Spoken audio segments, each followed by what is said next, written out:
Hello guys, yan na po yung ating finished product. Yan o. So, ito, may stand to. So, ito yung pinaka-stand niya. Bao rin ng nyug to guys. So, pinalitasan natin. At ang purpose niyan, ito para hindi tumba. Kasi kung walang stand, ganyan-ganyan yan. Kasi ito, lagayin to ng ulam na may sabaw. Ito naman, pwede ito lagyan ng ulam na walang sabaw, kaya wala nang stand. So, ito naman guys, para sa kanin. Anong masasabi nyo? Guys, ito yung mga ginagamit ng mga sinaunang mga tao. Wala silang gastos ng pinggan pagbili. Ito lang bao ng nyug. So, basa po ito guys, kasi sinabunan ko na. Inugasan ko na kaya basa. So pag natuyo po yan, magandang kulay po niyan. At pag nakabili tayo ng silak, yung pintura na natural, ang tinta po yan guys. So ito, busog ka na dito guys, pag mapuno ito ng kanin. Oh, mapuno ng kanin, busog ka na dito guys. At sa susunod, gagawa pa ako ng kutsara na gawa dito. Kutsara, kakating lang po yan, ganyan.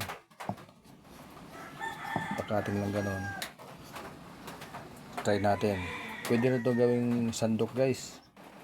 Yung sandok, gagawin naman ito yung mas maliit dito. Mga ganyan lang. Tapos bubutasan dito. 4. Tapos tatalian. May tali. Lalagyan ng stick o kahoy. Mga ganyang kalaki. Ayan. Pang sandok ng sabaw. Ayos. O, diba? Malaking bagay ito guys. Pag kayo nasa survival mode, pupunta kayo sa gubat, wala kayong dalang plato, kainan, pwede nyo magamit guys yung ganitong klaseng technique. Bao ng nyug. Ayan, kung wala namang bao ng nyug, dahon ng saging. Kainan nyo guys. Pwede rin ganito. Pwede rin ganyan.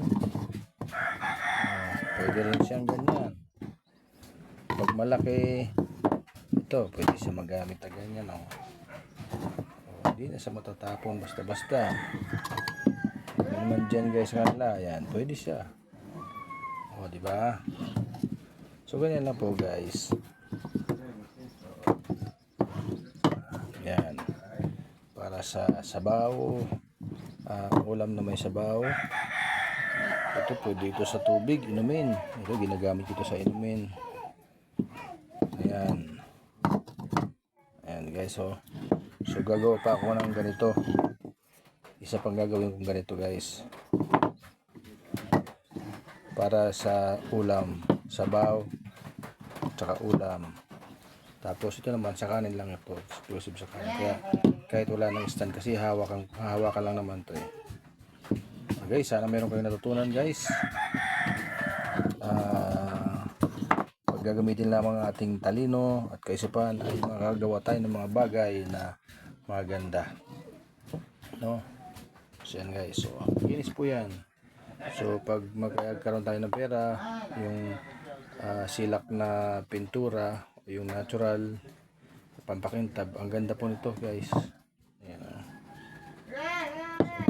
Ayan. Thank you for watching mga guys. Sana meron kayong natutunan na pag meron kayong talino ay makakagawa kayo ng magagandang bagay. Thank you for watching mga guys, and God bless po sa inyong lahat.